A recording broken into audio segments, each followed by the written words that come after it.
ನಮ್ಮನ್ನ ಆಳುವಂತಹ ಸರ್ಕಾರಗಳು ಹೇಗೆ ಇರಬೇಕು ಅನ್ನುವಂಥದ್ದನ್ನ ಮರ್ತಂಗ್ ಕಾಣಿಸ್ತಾ ಇದೆ ಸರ್ಕಾರ. ಸರ್ಕಾರವನ್ನ ನಿದ್ದೆಯಿಂದ ಎಬ್ಬಿಸಬೇಕಾಗಿರುವಂತ ವಿರೋಧ ಪಕ್ಷ ಗಾಢ ನಿದ್ರೆಯಲ್ಲಿ ಜಾರದಂಗೆ ಕಾಣಿಸ್ತಾ ಇದೆ. ಇಬ್ಬರಿಂದಾಗಿ ಜನ ಹೇಗೆ ಹೈರಾಣಾಗಿ ಹೋಗಿದ್ದಾರೆ. ಯಾಕೆ ಈ ಎಲ್ಲ ಮಾತುಗಳನ್ನು ಆಡ್ತಾ ಇದ್ದೀನಿ ಅಂತಂದ್ರೆ ಇವತ್ತಿನ ಈ ಸುದ್ದಿಗಳನ್ನು ನೋಡ್ತಾ ಇದ್ದಾಗ ಹಾಗೆ ಅನಿಸುತ್ತೆ. ನೋಡೋಣ, ರಾಜ್ಯ ಕಾಂಗ್ರೆಸ್ನಲ್ಲಿ ಈಗ ಪವರ್ ಶೇರಿಂಗ್ ಗದ್ದಲ ಶುರುವಾಗಿದೆ. ತಾವು ವಿದೇಶ ಪ್ರವಾಸ ಕೈಗೊಂಡಿದ್ದಾಗಲೇ ಸಿಎಂ ಸಿದ್ದರಾಮಯ್ಯ ಆಪ್ತರ ಜೊತೆಗೆ ಡಿನ್ನರ್ ಪಾಲಿಟಿಕ್ಸ್ ಅನ್ನು ನಡೆಸಿರೋದು. ಮೊನ್ನೆ ಕನಕ ಜಯಂತಿ ನೆಪದಲ್ಲಿ ದಾವಣಗೆರೆಯಲ್ಲಿ ಸಿಎಂ ಸಿದ್ದರಾಮಯ್ಯ ಬಲ ಪ್ರದರ್ಶನವನ್ನ ಮಾಡಿರೋದು ಡಿಸಿಎಂ ಡಿಕೆ ಶಿವಕುಮಾರ್ ಕಣ್ಣು ಕೆಂಪಗಾಗಿಸಿದೆ ಅಂತ ಮಾಹಿತಿಗಳು ಬರ್ತಾ ಇದೆ. ಸಿಎಂ ಡಿನ್ನರ್ ಪಾಲಿಟಿಕ್ಸ್ ತಂತ್ರಗಳಿಗೆ ಡಿಸಿಎಂ ಈಗ ಪ್ರತಿತಂತ್ರವನ್ನ ಹೆಣಿತಾ ಇದ್ದಾರಂತೆ. ವಿದೇಶದಿಂದ ಭಾರತಕ್ಕೆ ವಾಪಸ್ಸಾಗಿ 2 ದಿನ ಕಳೆದರೂ ಕೂಡ ಬೆಂಗಳೂರಿನತ್ತ ಮುಖ ಮಾಡದ ಡಿಕೆ ಶಿವಕುಮಾರ್ ದೆಹಲಿಯ ಹೈಕಮಾಂಡ್ ಮಟ್ಟದಲ್ಲಿ ತಂತ್ರಗಾರಿಕೆಯನ್ನ ರೂಪಿಸ್ತಾ ಇದ್ದಾರಂತೆ. ಎಐಸಿಸಿ ನಾಯಕರನ್ನ ಭೇಟಿ ಮಾಡಿ ತಮ್ಮ ಅಸಮಾಧಾನ ಬೇಗುದಿಯನ್ನ ಹೊರಹಾಕಿದ್ದಾರೆ ಎನ್ನುವಂತ ಮಾಹಿತಿ ದೆಹಲಿ ಮೂಲಗಳಿಂದ ಬರ್ತಾ ಇದೆ. ಇವತ್ತು ಎಐಸಿಸಿ ಪ್ರಧಾನ ಕಾರ್ಯದರ್ಶಿ ಕೆಸಿ ವೇಣುಗೋಪಾಲ್ ಭೇಟಿ ಮಾಡಿರುವಂತಹ ಡಿಸಿಎಂ ಡಿಕೆ ಶಿವಕುಮಾರ್ ಸಿಎಂ ಬಣದ ನಡೆಯನ್ನ ಆಕ್ಷೇಪಿಸಿದ್ದಾರಂತೆ. ಇವತ್ತು ರಾತ್ರಿ ಅಥವಾ ನಾಳೆ ಎಐಸಿಸಿ ಅಧ್ಯಕ್ಷ ಮಲ್ಲಿಕಾರ್ಜುನ್ ಖರ್ಗೆ ಅವರನ್ನ ಡಿಕೆ ಶಿವಕುಮಾರ್ ಭೇಟಿ ಮಾಡುವ ಸಾಧ್ಯತೆ ಇದೆ ಅಂತಿದ್ದಾರೆ. ಇನ್ನು ಬೆಂಗಳೂರಿಗೆ ವಾಪಸ್ ಆದ ಮೇಲೆ ಡಿಸಿಎಂ ಡಿಕೆ ಶಿವಕುಮಾರ್ ಕೂಡ ಡಿನ್ನರ್ ಪಾಲಿಟಿಕ್ಸ್ ಹೆಸರಲ್ಲಿ ಶಕ್ತಿ ಪ್ರದರ್ಶನ ನಡೆಸುವ ಸಾಧ್ಯತೆ ಇದೆ ಅಂತಿದ್ದಾರೆ. ಆದರೆ ತಮ್ಮ ಅಸಮಾಧಾನವನ್ನ ಹೊರಗೆ ತೋರಿಸಿಕೊಳ್ಳದ ಡಿಕೆ ಶಿವಕುಮಾರ್ ಪಕ್ಷ ಕೆಲವು ಜವಾಬ್ದಾರಿ ನೀಡಿದೆ, ಹೀಗಾಗಿ ವಿದೇಶದಿಂದ ನೇರವಾಗಿ ದೆಹಲಿಗೆ ಬಂದಿದ್ದೇನೆ, ಬೆಂಗಳೂರಿಗೆ ಆಮೇಲೆ ಮಾತನಾಡ್ತೀನಿ ಬಂದ ಮೇಲೆ ಅಂತ ಹೇಳಿದ್ದಾರೆ. ನಾನು ಹೊರಗಡೆ ಇದ್ದೆ, ನಾನು ಬಂದು ಪಕ್ಷದ ಕೆಲಸ ಇತ್ತು ನನಗೆ ಗೊತ್ತಿಲ್ಲ, ನನ್ನವರೆಗೂ ಮಾಹಿತಿ ಇಲ್ಲ. ನಾನು ಬೆಂಗಳೂರು ಹೋದ್ಮೇಲೆ ತಿಳ್ಕೊಳ್ಳಿಕ್ಕೆ ನಾನು ಪ್ರಯತ್ನ ಮಾಡಿದೆ. ಸೋನಿಯಾ ಗಾಂಧಿ ಭೇಟಿ ಮಾಡೋದು, ರಾಹುಲ್ ಗಾಂಧಿ ಅವ್ರನ್ನ ಭೇಟಿ ಮಾಡೋದು, ಖರ್ಗೆ ಅವ್ರನ್ನ ಭೇಟಿ ಮಾಡೋದು ಡಿ ಕೆ ಶಿವಕುಮಾರ್ ಅವರ ಪದ್ಧತಿ. ನಾಯಕರುಗಳನ್ನ ಭೇಟಿ ಮಾಡಿ ಕುಶಲೋಪಚಾರಿಯನ್ನ ಮಾಡ್ತಕ್ಕಂಥದ್ದು ಅವರು ಕಳೆದ 30 ವರ್ಷಗಳಿಂದ ನಡೆದು ಬಂದಂತ ದಾರಿ. ಈಗ ಅಸಮಾಧಾನ ಏನು ಆಗಿದ್ದಾಗ ನಾನು ವಿದೇಶಕ್ಕೆ ಹೋದಂತ ಸಂದರ್ಭದಲ್ಲಿ ಸಿಎಂ ಬಣ ಸಭೆಯನ್ನ ಸೇರಿದೆ ಅನ್ನುವಂಥದ್ದು ಡಿ ಕೆ ಶಿವಕುಮಾರ್ ಅವರ ಮಾತು. ಕಾರಣ ಅವರೆಲ್ಲೂ ಕೂಡ ಆ ರೀತಿಯಾಗಿ ಸಭೆಗಳನ್ನ ಮಾಡಿರುವಂಥದ್ದು ಕಾಣಿಸ್ಕೊಳ್ಳಿಲ್ಲ. ಹಾಗಾಗಿ ನಾನು ಇಲ್ಲದೆ ಇರುವಂತಹ ಸಂದರ್ಭದಲ್ಲಿ ಇವರೆಲ್ಲ ಮಾಡ್ಕೊಳ್ತಾ ಇದ್ದಾರೆ ಸಭೆಗಳನ್ನು ಅನ್ನುವಂಥದ್ದು ಅಸಮಾಧಾನ.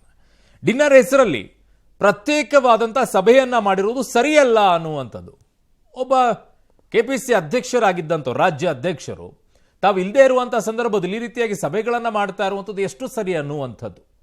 ಅದಕ್ಕೆ ಅವರು ಅಸಮಾಧಾನವನ್ನ ತೋರಿಸಿದ್ದಾರೆ ಅನ್ನೋದು ದೆಹಲಿ ಮೂಲಗಳಿಂದ ಕೇಳಿ ಬರ್ತಾ ಇದೆ. ಆದರೆ ಇದೆಲ್ಲದಕ್ಕಿಂತಲೂ ಮಿಗಿಲಾಗಿ ಹೇಳಬೇಕಾಗಿರುವಂಥ ವಿಚಾರದ ಹೇಳ್ತೀನಿ. ಡಿನ್ನರ್ ಮೀಟಿಂಗ್ ಬಗ್ಗೆ ತರಹೇವಾರಿ ಸುದ್ದಿ ಹಬ್ಬಿದೆ. ಡಿನ್ನರ್ ಪಾಲಿಟಿಕ್ಸ್ನಿಂದ ಪಕ್ಷದ ವರ್ಚಸ್ಸಿಗೆ ಧಕ್ಕೆ ಆಗ್ತಾ ಇದೆ ಅಂತ ಹೇಳ್ತಾ ಇದ್ದಾರೆ. ಓಕೆ, ಫಸ್ಟ್ ಟೈಮ್ ಮಾನ್ಯ ಡಿ ಕೆ ಶಿವಕುಮಾರ್ ಅವರೇ, ಓಕೆ, ಇಂಥ ಚಟುವಟಿಕೆಗಳನ್ನು ನಿಲ್ಲಿಸುವಂತೆ ಸೂಚಿಸಿ ಅಂತ ಕೇಳಿಕೊಂಡಿದ್ದಾರೆ. ನಾನು ಡಿನ್ನರ್ ಪಾಲಿಟಿಕ್ಸ್ ಮಾಡಿದರೆ ಬೇರೆ ಸಂದೇಶ ಹೋಗುತ್ತೆ, ಅವರು ಕೂಡ ಮಾಡಿದರೆ ಪಕ್ಷದ ಅಧ್ಯಕ್ಷನಾಗಿ ಪಕ್ಷದ ಶಿಸ್ತು ಮುಖ್ಯ ಅಂತ ಸುಮ್ಮನಿದ್ದೇನೆ ಅನ್ನುವಂಥದ್ದನ್ನ ಡಿ ಕೆ ಶಿವಕುಮಾರ್ ಹೇಳಿದ್ದಾರೆ ಅಂತ ಹೇಳಿ ಅವರ ಸ್ಟ್ಯಾಂಡ್ ಅಲ್ಲಿ ಅವರು ಏನು ಹೇಳಬೇಕಾಗಿದೆ ಅದನ್ನು ಹೈಕಮಾಂಡ್ಗೆ ಹೇಳಿದ್ದಾರೆ. ಬಟ್ ಈ ಸರ್ಕಾರ ನಡ್ಕೊಳ್ತಾ ಇರುವಂತ ರೀತಿಯನ್ನ ನೋಡ್ತಾ ಇದ್ದಾಗ ತುಂಬಾ ಬೇಸರ ಆಗುತ್ತೆ. ಯಾಕೆ ಅಂದ್ರೆ ಡಿಸ್ಟರ್ಬ್ ಮಾಡೋದಕ್ಕೆ ಅಂತಾನೆ ಇವರೆಲ್ಲ ಮಾಡ್ತಿದ್ದಾರೆ. ಆದ್ರೆ ಅವ್ರು ಯಾರಿಗೂ ಕೂಡ ಏನಾಗಬೇಕು ಅನ್ನೋ ಆಲೋಚನೆ ಇಲ್ಲ, ಕಾಳಜಿ ಇಲ್ಲ, ರಾಜ್ಯದ ಬಗ್ಗೆ ಅವರಿಗೆ ಯಾವುದೇ ಪ್ರೀತಿ ಇಲ್ಲ.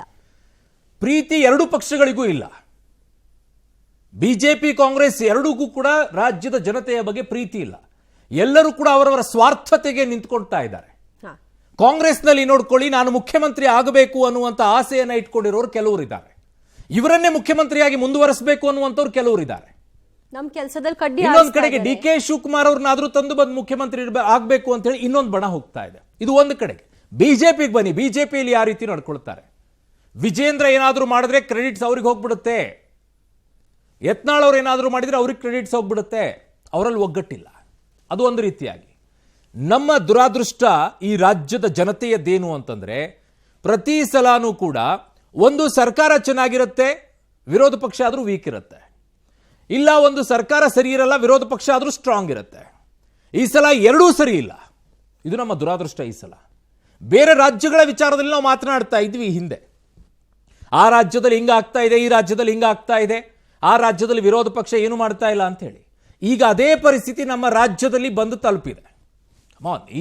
ಈ ಮಾನ್ಯ ಸಚಿವರುಗಳೆಲ್ಲ ಕೂತ್ಕೊಂಡ್ಬಿಟ್ಟು ಮೀಟಿಂಗ್ ಅನ್ನ ಮಾಡಿದ್ರಲ್ಲ ದಿವ್ಯಾ, ಒಂದು ಸತೀಶ್ ಜಾರಕಿಹೊಳಿ ಅವರ ನಿವಾಸ, ಇನ್ನೊಂದು ಕಡೆಗೆ ಹಿಂದೆಯೂ ಕೂಡ ಪರಮೇಶ್ವರ ನಿವಾಸ, ಇನ್ನೊಂದು ಮತ್ತೊಂದೆಲ್ಲೋ ಮೀಟಿಂಗ್ ಅನ್ನ ಮಾಡಿದ್ರು.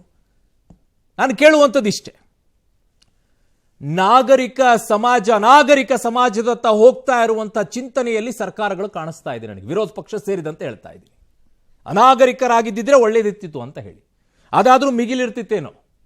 ಇದು ನಾಗರಿಕ ಸಮಾಜ ಅಂತ ಹೇಳುವಂತ ಪರಿಸ್ಥಿತಿಯಲ್ಲೇ ಇಲ್ಲ ನಾವು. ಯಾಕೆ? ನೀವು ರಾಜಕೀಯವಾಗಿ ನಿಮ್ಮ ಬೇಳೆಯನ್ನ ಬೇಯಿಸ್ಕೊಳ್ಳೋಕ್ಕೋಸ್ಕರ ಮೀಟಿಂಗ್ಗಳನ್ನ, ಡಿನ್ನರ್ ಪೊಲಿಟಿಕ್ಸ್ ಅನ್ನ ಮಾಡ್ತೀರಾ. ಕಮಾನ್, ಬಾಣಂತಿಯರ ಸಾವಿನ ವಿಚಾರದಲ್ಲಿ ಒಬ್ಬರೇ ಒಂದು ಮೀಟಿಂಗ್ ಅನ್ನ ಮಾಡಿರೋದನ್ನು ತೋರಿಸಿ. ಅದಕ್ಕಿಂತಲೂ ಶೇಮ್ ಅಲ್ವಾ? ಅದು ವಿರೋಧ ಪಕ್ಷ ಆಗಿರ್ಬೋದು ಅಥವಾ ಆಡಳಿತ ಪಕ್ಷ ಆಗಿರ್ಬೋದು, ಒಂದಾದ್ರೂ ಈ ತರ ಮೀಟಿಂಗ್ ಮಾಡಿದ್ರ? ಏನಾಗಿದೆ ಅಂತ ಹೋಗ್ಲಿ, ಸೌಜನ್ಯಕ್ಕಾದ್ರೂ ಮಂತ್ರಿಗಳು ಯಾರಾದ್ರೂ ಹೋಗ್ಬಿಟ್ಟು ಎಲ್ಲಿ ಬಾಣಂತಿರ ಸಾವನ್ನಪ್ಪಿದ್ದಾರೆ ಅಲ್ಲಿ ಹೋಗ್ಬಿಟ್ಟು ಅವ್ರನ್ನ ನೋಡ್ಕೊಂಡು ಮಾತನಾಡಿಸುವಂಥದ್ದಾಯ್ತಾ? ಯಾರೂ ಇಲ್ಲ. ಅವನು ಬಿಡಿ, ಆತ್ಮಹತ್ಯೆ ಮಾಡ್ಕೊಂಡಿರುವಂಥದ್ದು ಅವನ ಸ್ವಾರ್ಥಕ್ಕೂ, ಅವನು ಇನ್ಯಾವುದೋ ವಿಚಾರಕ್ಕೆ ಆತ್ಮಹತ್ಯೆನಾಗೋಗಿದೆ, ಅದರ ಪಕ್ಕಕ್ಕಿಡೋಣ ಆ ವಿಚಾರದಲ್ಲಿ.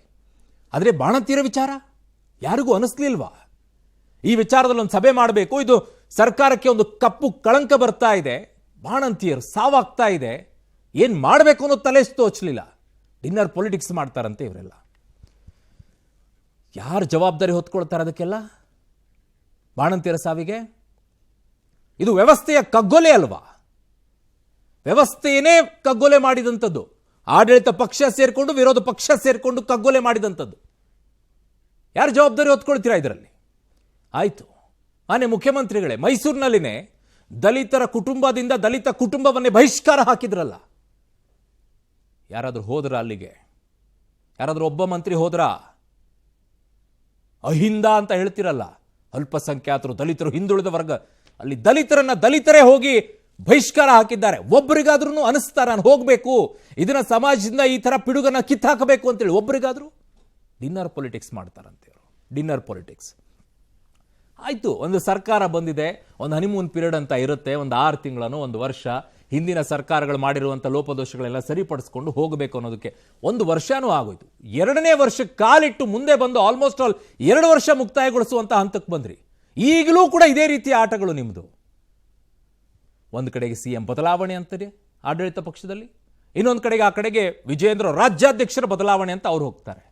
ಏನ್ ಮಾಡಬೇಕು ರಾಜ್ಯದ ಜನ? ಬಾಯ್ ಬಡ್ಕೊಳ್ಬೇಕಾ ನಿಮ್ಮಿಂದಾಗಿ? ಬಾಯ್ ಬಡ್ಕೊಳ್ಬೇಕಾ? ಯಾವ ಹಂತಕ್ಕೆ ಹೋಗ್ತಾ ಇದ್ದೀರಾ? ಆಡಳಿತದಲ್ಲಿ ಒಂದು ಕಡೆಗಾದ್ರೆ ಇನ್ನೊಂದು ಕಡೆಗೆ ವಿರೋಧ ಪಕ್ಷದಲ್ಲಿ ಒಂದು ರೀತಿ ಆಗಾಡ್ತೀರಾ. 1 ವರ್ಷದಿಂದ ಏನಾದರೂ ಮೇಜರ್ ಡೆವಲಪ್ಮೆಂಟ್ ಆಗಿರುವಂಥದ್ದನ್ನ ತೋರಿಸ್ತೀರಾ ನೀವು ಯಾರಾದರೂ? ಆಡಳಿತ ಪಕ್ಷದಲ್ಲಿರೋರು ಒಂದಾದ್ರೂ ನಾನು ಹೋರಾಟವನ್ನ ಮಾಡಿದ್ದೀನಿ ಅಂತ ವಿರೋಧ ಪಕ್ಷದಲ್ಲಿ ಯಾರಾದರೂ ತೋರಿಸ್ತೀರಾ? ಇಂಥದ್ದೊಂದು ನಾನು ಹೋರಾಟವನ್ನ ಮಾಡಿದ್ದೀನಿ ಅಂತ ಹೇಳಿ. ಯಾರೋ ಮಾಡಿರೋದಕ್ಕೆ ನೀವು ಬಂದ್ಬಿಟ್ಟು ಬಾವುಟ ಹಿಡ್ಕೊಂಡು ಓಡಾಡಕ್ಕೆ ವಿರೋಧ ಪಕ್ಷಗಳು ತೋರಿಸಿ. ಒಬ್ಬರಾದ್ರು ಇನ್ಚಾರ್ಜ್ ಮಿನಿಸ್ಟರ್ಸ್ಗಳಿದ್ದೀರಾ ರಾಜ್ಯದಲ್ಲಿ, ಒಂದೊಂದು ಜಿಲ್ಲೆಗಳಿಗೂ ಕೂಡ. ಎಷ್ಟು KDP ಮೀಟಿಂಗ್ಗಳನ್ನ ಮಾಡಿದ್ರೆ ಹೇಳಿ? ತೋರಿಸಿ, ಒಂದು ಲೆಕ್ಕ ಕೊಡಿ, ಎಷ್ಟೆಷ್ಟು ಮೀಟಿಂಗ್ಗಳನ್ನ ಮಾಡಿದ್ದೀರಾ ಅಂತ ಹೇಳಿ. ಜಿಲ್ಲೆಗಳ ಪರಿಸ್ಥಿತಿ ಏನಾಗಿದೆ ಅಂತ ನಿಮಗೆ ಗೊತ್ತಾ? ಯಾರ್ಯಾರಿಗಾದ್ರೂ ಇದ್ದೀರಾ? ಬದಲಾವಣೆ ಮಾಡ್ರಿ ಮೊದಲು. ಒಂದಿಷ್ಟು ಕೆಲಸ ಮಾಡದೇ ಇರೋರನ್ನ ತೆಗೆದುಹಾಕಿ, ಕೆಲಸ ಮಾಡಬೇಕು ಅಂತ ಆಸಕ್ತಿ ಇರೋರನ್ನ ತಂದು ಕ್ಯಾಬಿನೆಟ್ನಲ್ಲಿ ಕೂರಿಸಿ. ತುಂಬಾ ಜನ ಇದ್ದಾರೆ, ಉತ್ಸಾಹದಿಂದ ಕೆಲಸ ಮಾಡಬೇಕು ಅಂತ ಇದ್ದಾರೆ. ಕೆಲಸ ಮಾಡದಿರೋರನ್ನ ಮನೆಗೆ ಕಳಿಸಿ. ಎಷ್ಟು KDP ಮೀಟಿಂಗ್ ಮಾಡಿದ್ದಾರೆ ಅಂತ ಕೇಳಿಸ್ಕೊಳ್ಳಿ, ಜಿಲ್ಲೆಗಳಲ್ಲಿ ಏನೇನಾಗಿದೆ ಅಂತ.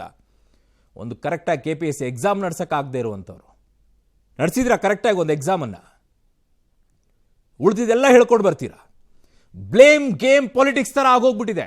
ವಿರೋಧ ಪಕ್ಷ ಆಗಿರ್ಬೋದು, ಆಡಳಿತ ಪಕ್ಷ ಆಗಿರೋದು, ಬರೀ ಬ್ಲೇಮ್ ಗೇಮ್. ಇಲ್ಲಿ ಇದನ್ನೇ ಮಾಡ್ತಾ ಕೂತ್ಕೊಂಡ್ಬಿಡಿ. ಒಂದು ಕಡೆ ಕಾಂಗ್ರೆಸ್ನವ್ರಿಗೆ ಏನು ಅನ್ಸುತ್ತೆ, ನಾವು 5 ಗ್ಯಾರಂಟಿ ಕೊಟ್ಬಿಟ್ಟಿದ್ದೀವಲ್ಲ, ಅದೇ ನಮ್ಮನ್ನು ಕಾಪಾಡುತ್ತೆ ಅನ್ನುವಂಥದ್ದು ಅವ್ರಿಗೆ ಅಸ್ತ್ರ. ಇನ್ನೊಂದು ಕಡೆಗೆ ಅವರಿಗೆ, ವಿರೋಧ ಪಕ್ಷದಲ್ಲಿರೋರಿಗೆ ಕ್ರೆಡಿಟ್ ಪಾಲಿಟಿಕ್ಸ್, ಅವ್ರು ಮಾಡಿಬಿಟ್ರೆ ಅವರಿಗೆ, ಇವ್ರು ಮಾಡಿಬಿಟ್ರೆ ಇವರಿಗೆ ಅನ್ನೋ ರೀತಿಯಲ್ಲಿ. ಏನೂ ಅನ್ಸಲ್ವಾ?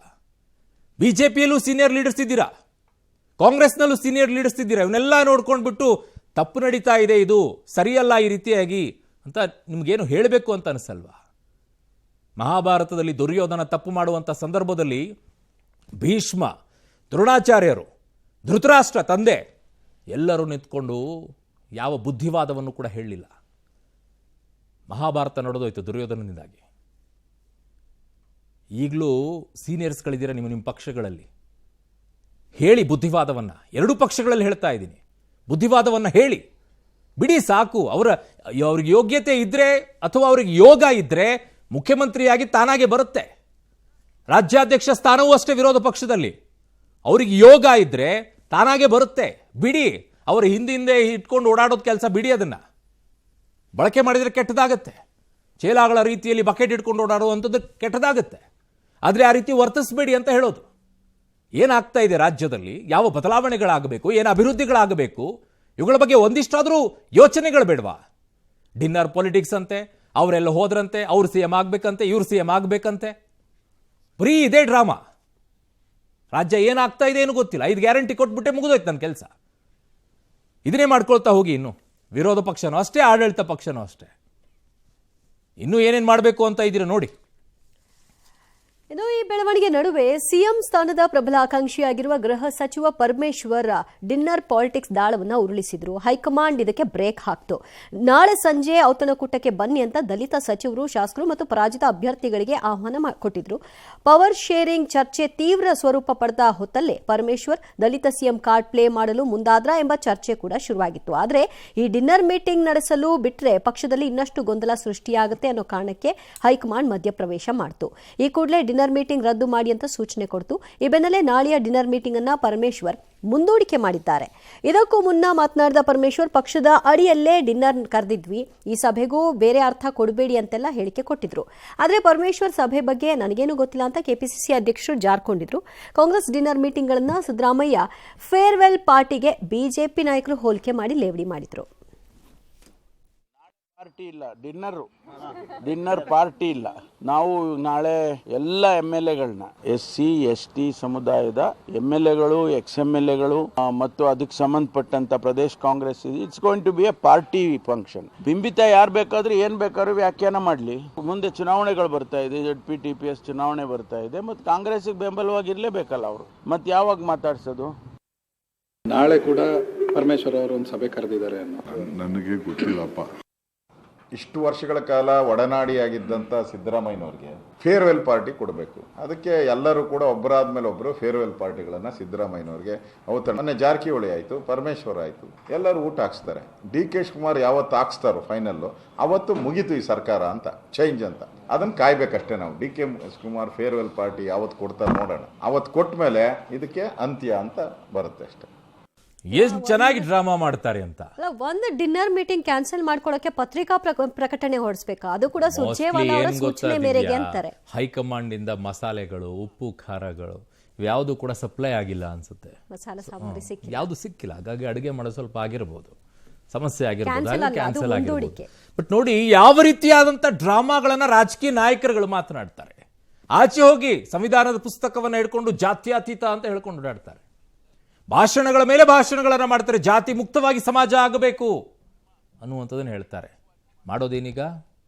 ದಲಿತರ ಮೀಟಿಂಗ್. ನಾವಲ್ಲೊಂದು ಮೀಟಿಂಗ್ ಮಾಡಿ, ದಲಿತರ ಮೀಟಿಂಗು, ಲಿಂಗಾಯತರ ಮೀಟಿಂಗು, ಒಕ್ಕಲಿಗರ ಮೀಟಿಂಗು. ಏನು ಮೆಸೇಜ್ ಕೊಡ್ತೀರಾ ರಾಜಕಾರಣಿಗಳು ನೀವೆಲ್ಲ? ಆಚೆ ಬಂದುಬಿಟ್ಟು ಜಾತ್ಯತೀತರು, ಜಾತಿಯಿಂದ ಆಚೆ ಬರಬೇಕು ಸಮಾಜ, ಜಾತಿ ಜಾತಿ ಅಂತ ಬಡದಾಡಬಾರ್ದು. ಇಲ್ಲಿ ಕಲಿಸ್ಕೊಡೋರು ಯಾರು? ಕಲಿಸ್ಕೊಡುವಂಥವ್ರು ಯಾರು? ಅಲ್ಲ, ಈ ಮೂಲಕ ಏನ್ ಮೆಸೇಜ್ ಕೊಡ್ಬೇಕೋ ಅವ್ರು ಅದನ್ನ ಕೊಟ್ಟಾಯ್ತಲ್ಲ. ಏನ್ ಮೆಸೇಜ್ ಕೊಡಬೇಕಾಗಿದೆ? ಪರಮೇಶ್ವರನ್ ಮುಖ್ಯಮಂತ್ರಿ ಮಾಡಬೇಕಾಗಿರುವಂತ ವಿಚಾರ ಚರ್ಚೆಗೆ 2013ರಲ್ಲಿ ಮಿಸ್ ಆಯ್ತು. ನಾನು ಮುಖ್ಯಮಂತ್ರಿ ಆಗ್ಬೇಕು ಅನ್ನುವಂತ ಆಸೆ ಪರಮೇಶ್ವರ್ಗಿದೆ. ಅದೇನು ಸೀಕ್ರೆಟ್ ಆಗಿರೋದಲ್ಲ, ಓಪನ್ ಸೀಕ್ರೆಟ್ ಅದು. ಅದಕ್ಕೋಸ್ಕರ ಎಲ್ಲರನ್ನ ಕ್ರೋಢೀಕರಣ ಮಾಡ್ತಾ ಇದ್ದಾರೆ. ಒಗ್ಗಟ್ಟಾಗಿ ನನ್ನನ್ನ ಬೆಂಬಲ ಕೊಡಿ ಅಂತ ಕೇಳ್ಕೊಳ್ಳೋದಕ್ಕೋಸ್ಕರ ಮೀಟಿಂಗು. ಇನ್ನೇನಿದೆ ಅದರಲ್ಲಿ? ಸತೀಶ್ ಜಾರಕಿಹೊಳಿ ಅವರು, ನೀವು ಈ ಟೈಮ್ ಮಾಡ್ಕೊಳ್ಳಿ, ಮುಂದಿನ ಸಲ ನಾನು ನೋಡ್ಕೊಳ್ತೀನಿ ಅಂತ ಅವ್ರ ಲೆಕ್ಕಾಚಾರ. MB ಪಾಟೀಲ್ ಅವರು ಯಾಕೋ ಸ್ವಲ್ಪ ಸೈಲೆಂಟ್ ಆಗ್ಬಿಟ್ಟಿದ್ದಾರೆ. ಏನಾದ್ರೂ ಆಗ್ಲಿ ಅವ್ರು ಕಿತ್ತಾಡ್ಕೊಳ್ಳಿ, ಅದ್ರಲ್ಲಿ ಲಾಭ ನನಗಾಗ್ಲಿ ಅಂತ ಅವ್ರು ಸೈಲೆಂಟ್ ಆಗಿದ್ದಾರೇನೋ. ಆ ಕಡೆ ಒಕ್ಕಲಿಗರಲ್ಲಿ DK ಶಿವಕುಮಾರ್ ಲೈನಲ್ಲಿದ್ದಾರೆ. ಪರಮೇಶ್ವರು, ಸತೀಶ್ ಜಾರಕಿಹೊಳಿ ಈ ಟೈಮಲ್ಲಿ ಇಷ್ಟೊಂದು ತಂತ್ರಗಾರಿಕೆ ಮಾಡ್ತಿರೋದು ಗಮನಿಸ್ತಾ ಇದೆ. ಸಿಂಪಲ್ ಆಗಿ ಬೆಳಗಾವಿ ವಿಚಾರನೂ ಇದ್ದಾಗ ಕಾಣಿಸ್ತಾ ಇದೆ. ಯಾವ ಬೆಳಗಾವಿನೂ ಇಲ್ಲ ಇದರಲ್ಲಿ, ಎಲ್ಲ ಬೋಗಸ್. ಒಂದು ಕೆಪಿಸಿ ಅಧ್ಯಕ್ಷ ಸ್ಥಾನ ಅವ್ರಿಗೆ ಯಾಕೆ 2 ಕೊಟ್ಟಿದ್ದೀರಾ? ಒಂದೇ ಹುದ್ದೆಯಲ್ಲಿ ಇರಬೇಕಲ್ವಾ ಅನ್ನೋ ಇದಕ್ಕೆ ಕೆಪಿಸಿ ಅಧ್ಯಕ್ಷ ಸ್ಥಾನ ಆದ್ರೂ ಯಾರಿಗಾದ್ರೂ ಕೊಡಿ. ಆಗಿರೋದು ಹೈಕಮಾಂಡ್ ಅಲ್ವಾ? ಇಲ್ಲ ಹಾದಿ ಬಿದಿಲ್ ಮಾಡ್ಕೊಂಡ್ರೆ ಏನ್ ಪ್ರಯೋಜನ? ಅದು ಬೇಕಾಗಿಲ್ಲ. ಮೆಸೇಜ್ ಅನ್ನ ಪಾಸ್ ಮಾಡಬೇಕಾಗಿದೆ. ನಾಳೆ ದೆಹಲಿಯಲ್ಲಿ ಹೈಕಮಾಂಡ್ ನಲ್ಲಿ ಏನಾದ್ರೂ ಕೇಳಿದ್ರೆ ನಾನು ಒಗ್ಗಟ್ಟಿನ ಪ್ರದರ್ಶನವನ್ನ ಮಾಡಬೇಕು. ಹಾಗಾಗಿ ಆ ಬೆಂಬಲವನ್ನ ಇಟ್ಕೊಳ್ಳೋಕ್ಕೋಸ್ಕರ ಎಲ್ಲರನ್ನ ಜೊತೆಯಲ್ಲಿ ಇಟ್ಕೊಳ್ಬೇಕು. ಎಲ್ಲ ದಲಿತ ಮುಖಂಡರು ಅವ್ರಾಗ್ಲಿ ಬಿಡಿ ಅನ್ನುವಂತ ಮಾತು ಬರಬೇಕು. ಆ ನಿಟ್ಟಿನಲ್ಲಿ ನಡೀತಾ ಇದೆ. ಆದ್ರೆ ನಾನು ಆಗ್ಲೇ ಹೇಳಿದ್ನಲ್ಲ, ಇಂಥದ್ದೇ ಮೀಟಿಂಗ್ಗಳನ್ನ ಯಾವುದಾದ್ರೂ ರಾಜ್ಯದಲ್ಲಿ ನಡೆದಿರುವಂತ ಘಟನೆಗಳ ಬಗ್ಗೆ ಒಂದು ಮೀಟಿಂಗ್ ಅನ್ನ ಎಲ್ಲರೂ ಸೇರಿ ಮಾಡಿದ್ರ, ಎಲ್ಲ ದಲಿತರೆಲ್ಲ ಸೇರ್ಕೊಂಡು ಮಾಡ್ತಾ ಇದ್ದೀರಲ್ಲ. ಅವತ್ತು ನಿಮ್ಮದೇ ಪಕ್ಷದ ಶಾಸಕರ ಮನೆಗೆ ಬೆಂಕಿ ಇಟ್ಟಂತ ಸಂದರ್ಭದಲ್ಲಿ ಇದೇ ರೀತಿಯಾಗಿ ಮೀಟಿಂಗ್ ಅನ್ನ ಮಾಡಿದ್ರ? ಎಷ್ಟು ಜನ ಮಾಡಿದ್ರಿ? ಅನ್ಯಾಯ ಆಗಿದೆ ಅಂತ ಯಾರು ಧ್ವನಿ ಎತ್ತಲಿಲ್ಲ ಅವತ್ತು. ಇವತ್ತು ಮೀಟಿಂಗು ಪೊಸಿಷನ್ ಬೇಕು ಅಂತಂದಾಗ ಆಗ ಅನಿಸ್ಲಿಲ್ಲ. ಯಾವ ರೀತಿಯಾಗಿ ನಡ್ಕೊಳ್ತೀರಾ ನೋಡಿ ನೀವೆಲ್ಲ. ದಿಸ್ ಇಸ್ ವಾಟ್ ರಾಜಕಾರಣಿಗಳ ಬಗ್ಗೆ ಯಾಕೆ ಜನರಿಗೆ ಒಂಥರ ಹೇಸಿಗೆ, ಜಿಗುಪ್ಸೆ, ಹಿಂಗೆ ಇರೋ ರಾಜಕಾರಣಿಗಳು ಅನ್ನೋ ರೀತಿಯಲ್ಲಿ ಯಾಕೆ ಆಗ್ತಾ ಇದೆ ಅಂತ ನೀವು ನಡ್ಕೊಳ್ತಾ ಇರುವಂಥ ರೀತಿ, ಅದು ವಿರೋಧ ಪಕ್ಷಗಳಾಗಿರ್ಬೋದು, ಆಡಳಿತ ಪಕ್ಷ ಆಗಿರ್ಬೋದು, ಅವರಿಗಂತೂ ಹೋರಾಟ ಮಾಡುವಂಥ ತಾಕತ್ತೇ ಇಲ್ವೇನೋ ಅನ್ನೋ ರೀತಿಯಲ್ಲಿ ಆಗೋಗ್ಬಿಟ್ಟಿದೆ ಬಿಜೆಪಿಯವರಿಗೆ. ಬರೀ ಕೂತ್ಕೊಂಡು ಭಾಷಣ ಬಿಗಿ, ಬರೀ ಕೂತ್ಕೊಂಡು ಒಂದಿಷ್ಟು ಹೇಳಿಕೆಗಳನ್ನು ಕೊಟ್ಕೋ, ಬರೀ ಕೂತ್ಕೊಂಡು ಒಂದಿಷ್ಟು ಎಕ್ಸ್ ಖಾತೆಯಲ್ಲಿ ಪೋಸ್ಟನ್ನು ಹಾಕ್ತಾ ಇರೋ, ಇದಿಷ್ಟೇ. ಇದು ವಿರೋಧ ಪಕ್ಷ ಅನ್ನೋ ರೀತಿಯಲ್ಲಿ ಅವರಲ್ಲೇ ಒಗ್ಗಟ್ಟಿಲ್ಲ. ಇದು ವಿರೋಧ ಪಕ್ಷಗಳು ಬೇರೆ.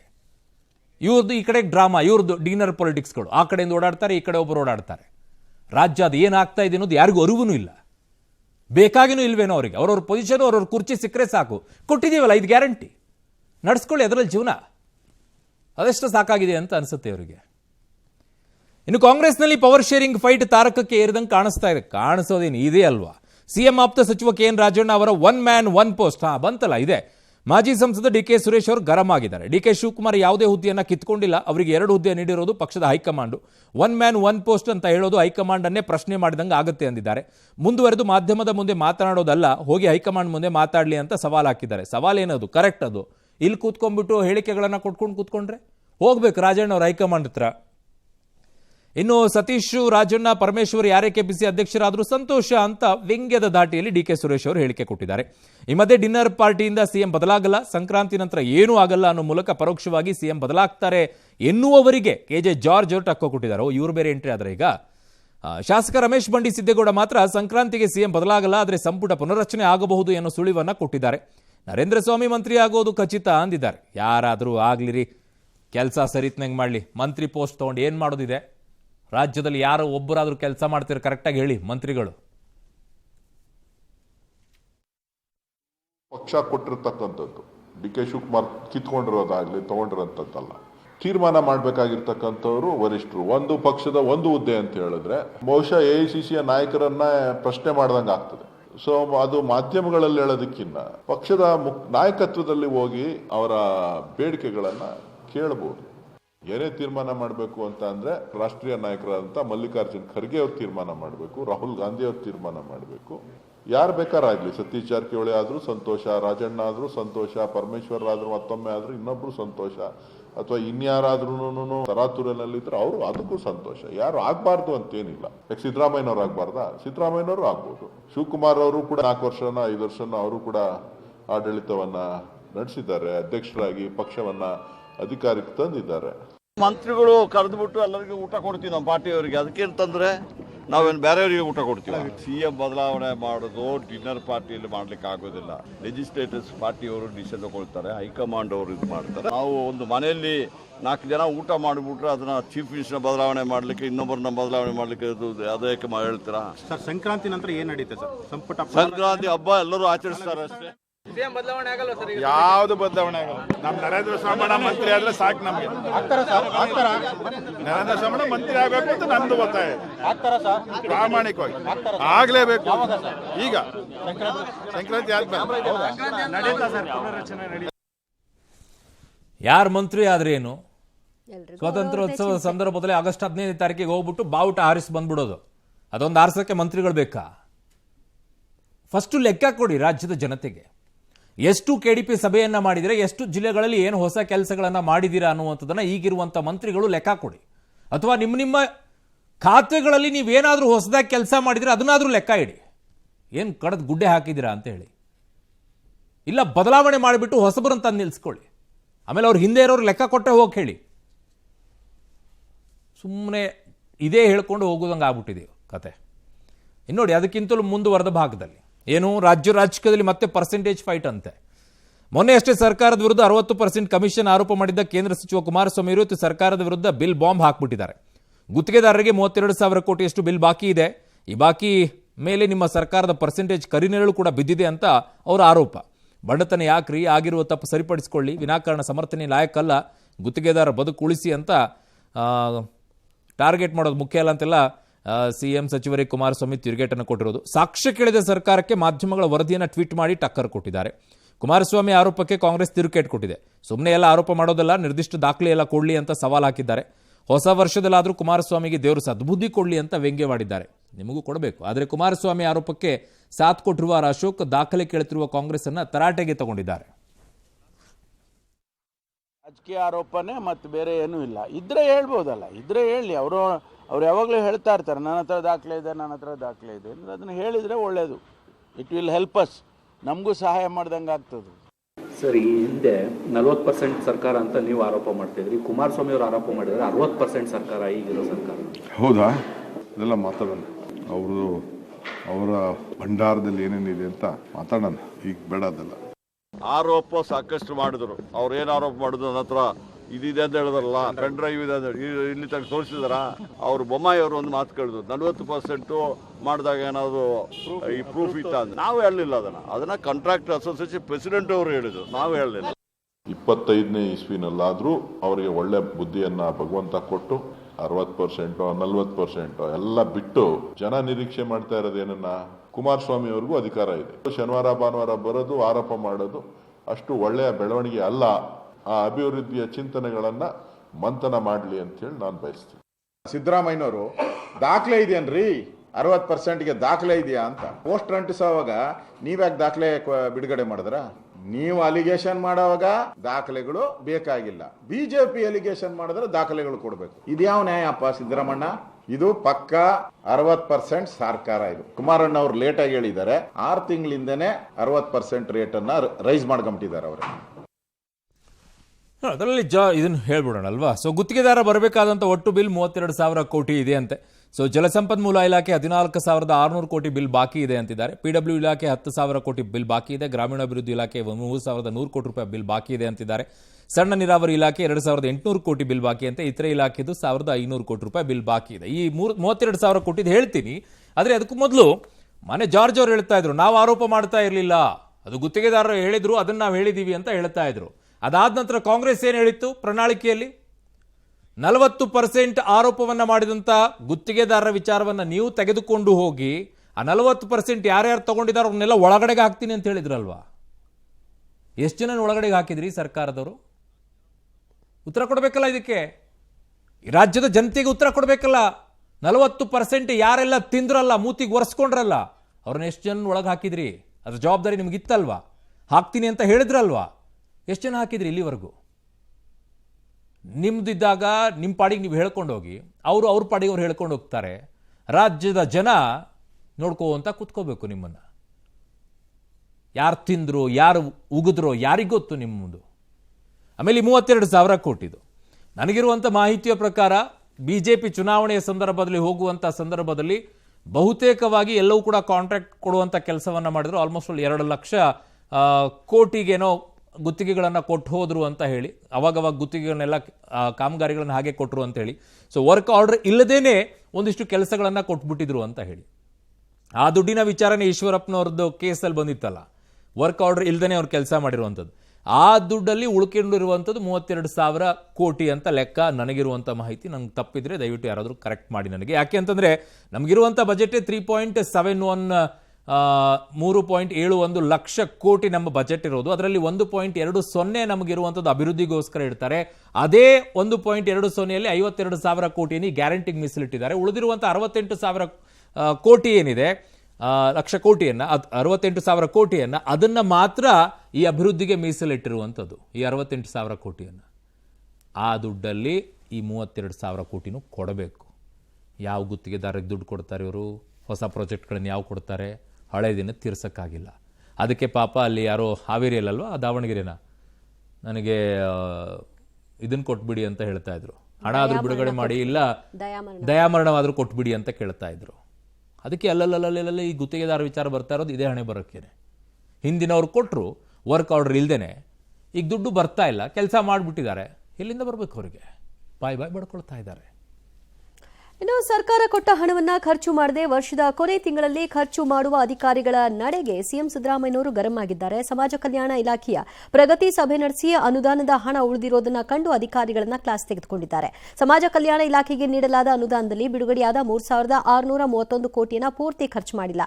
ಅಂಬೇಡ್ಕರ್ ನಿಗಮದಲ್ಲಿ 900 ಕೋಟಿ, ಬೋವಿ ನಿಗಮದಲ್ಲಿ 107 ಕೋಟಿ ಖರ್ಚು ಮಾಡಿಲ್ಲ. ಬದಲಿಗೆ ವರ್ಷದ ಕೊನೆ ತಿಂಗಳಲ್ಲಿ ಖರ್ಚು ಮಾಡುವ ಅಸಹ್ಯ ಅಭ್ಯಾಸ ಬೆಳೆಸಿಕೊಂಡಿದ್ದೀರಿ. ಬಡವರಿಗೆ ಅರ್ಹ ಫಲಾನುಭವಿಗಳಿಗೆ ಹಂಚಲು ಕೊಟ್ಟ ಹಣವನ್ನ ಖರ್ಚು ಮಾಡದೆ ಇಟ್ಟುಕೊಂಡು ಕೂರೊಕ್ಕ ಅಂತ ಕ್ಲಾಸ್ ತೆಗೆದುಕೊಂಡಿದ್ದಾರೆ. ಖರ್ಚು ಮಾಡದ ನಿಗಮದ ಎಂಡಿಗಳಿಗೆ ನೋಟಿಸ್ ನೀಡಿ ಅಗತ್ಯ ಬಿದ್ದರೆ ಸಸ್ಪೆಂಡ್ ಮಾಡಿ ಅಂತ ಸಿಎಸ್ಗೆ ಸೂಚನೆ ಕೊಟ್ಟಿದ್ದಾರೆ.